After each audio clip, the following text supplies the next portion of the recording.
li ma gis presse bi di ko wax moom. parce que le jeu c'est entre Ousmane Sonko et Abdoulaye Baldé. parce qu'on dit que Macky dafa. Je ne pense pas si j'étais un conseiller politique du président Sonko, je ne lui aurais pas conseillé d'aller poser sa candidature au niveau de Ziguinchor parce que tout simplement le jeu n'en vaut pas la chandelle. Parce que à l'éventualité qu'il perd Ziguinchor, ça n'est fini pour lui. Dans sa trajectoire, j'allais même dire sa bonne trajectoire vers la présidentielle. Pourtant Idrissa Seck a pris le risque, Macky Sall a pris le risque. Waaw mais xam nga Sun Tzu dans l'art de la guerre. dafay wax ni bokk na ci sagesse. Balaa ngay engagé benn guerre. mu leer la ne à 80% tu es sûr de gagner la guerre parce que xam nga à l'éventualité. Où Sonko demee fële ak les jeux tels qu'ils sont faits su fekkoon ni Abdoulaye Baldé nekkul candidat parce que programme APR ñoom am nañ seen bassin électoral naturel. Il s'y ajoute que en plus de leur bassin électoral naturel ils ont un renfort de taille qui se trouve être Seydou Sané avec un peu la jeunesse Ziguinchor et cetera. D'accord. Fi ne tey jii le fait que Abdoulaye Baldé déclare sa candidature il va venir émietter sur l'électorat de base de PASTEF. Or les jeux du woon benn su fekkoon dañu investir Abdoulaye Baldé. Sonko ñëw donc duel lay nekk su boobaa le jeu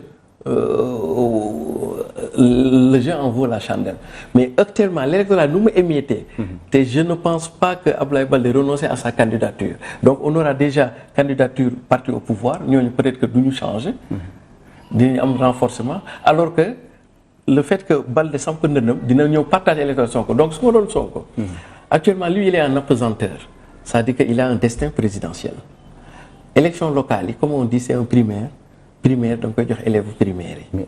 mais comprendre c'est-à-dire que il lui met am na ku am dayoo.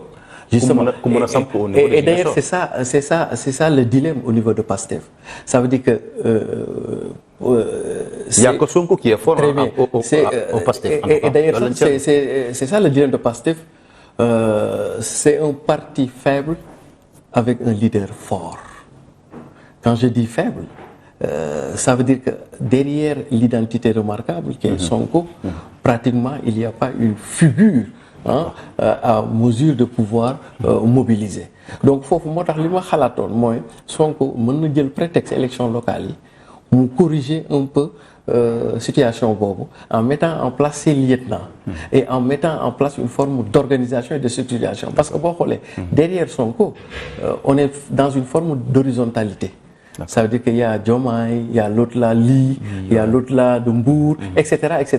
Et il y a une forme de guerre de leadership que l'autre ça ne l'arrange pas. Donc il devrait pouvoir profiter de ces élections-là pour samper ses lieutenants et à l'issue de ces résultats-là, c'est derrière lieutenants, au lieu qu'il les place dans une forme d'horizontalité, il les place une forme de verticalité. Comme ça, on sait que PASTEF ça va au-delà de la personne du président Sonko, que PASTEF, c'est une idéologie, c'est une démarche. Même au cas où, à l'éventualité que Sonko intuitif persona serait écarté, il y a toujours quelqu'un qui veut défendre les idéaux de PASTEF. Mais sinon, PASTEF court un risque très dangereux.